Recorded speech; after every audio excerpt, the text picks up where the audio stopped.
Hello, welcome back to my live. Good afternoon everyone.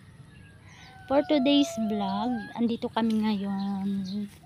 Oops, kasama yung anak ko sa hanging bridge. Ayun yung hanging bridge, guys. Yun yung hanging bridge. May ilog po sa baba. Kasi nandito kami sa gilid ng tulay. Kasama yung anak ko.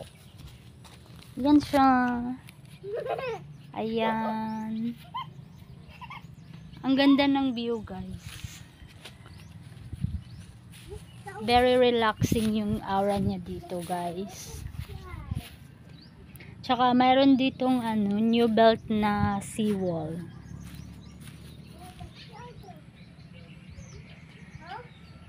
Ayun yung seawall, guys. Hoy, dakay na tubig.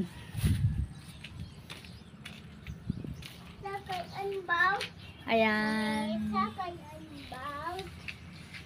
Ayan yung seawall sa likod ko.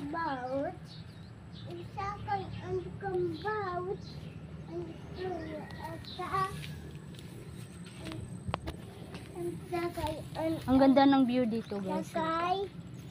Punta tayo sa may sa gilid ng ilog.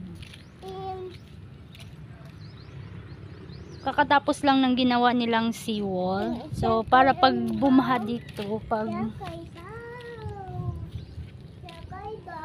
Hoy, dili pwede mo sakay diha. Ayan siya.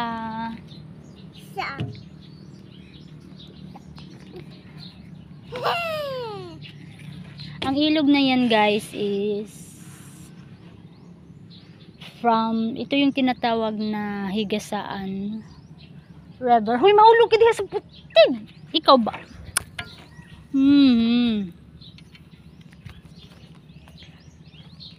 Ngayon medyo na, hindi na siya gaano, medyo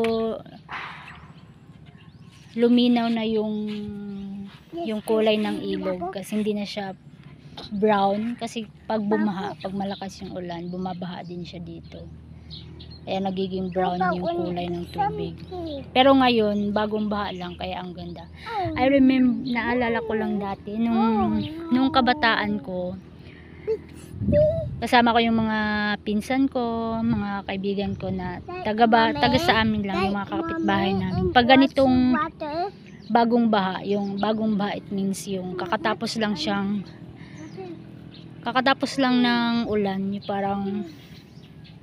parang bumaha yung ilog. Pero hindi na siya totally nabaha na nag-overflowing, yung parang tumaas lang. Huy, mahulog ka diho!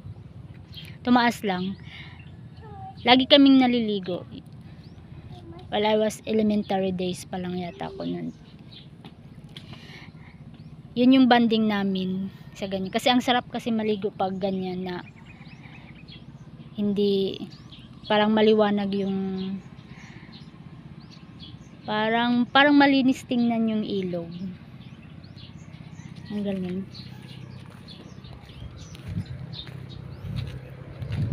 Okay, guys, that's it. Ayan yung hanging bridge. Ganda ng view, very relaxing. Minsan lang tayo makapunta dito, kaya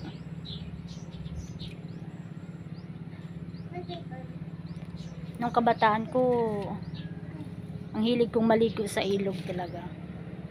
Medyo marunong din naman akong lumangoy. Pero ngayong medyo maedad na, ewan ko lang. That's it, guys. Ayan yung hanging bridge ulit.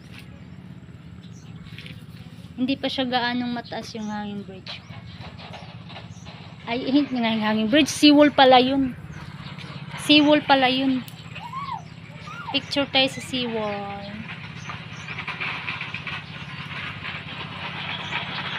Ayun yung hanging bridge nila. Ang ganda.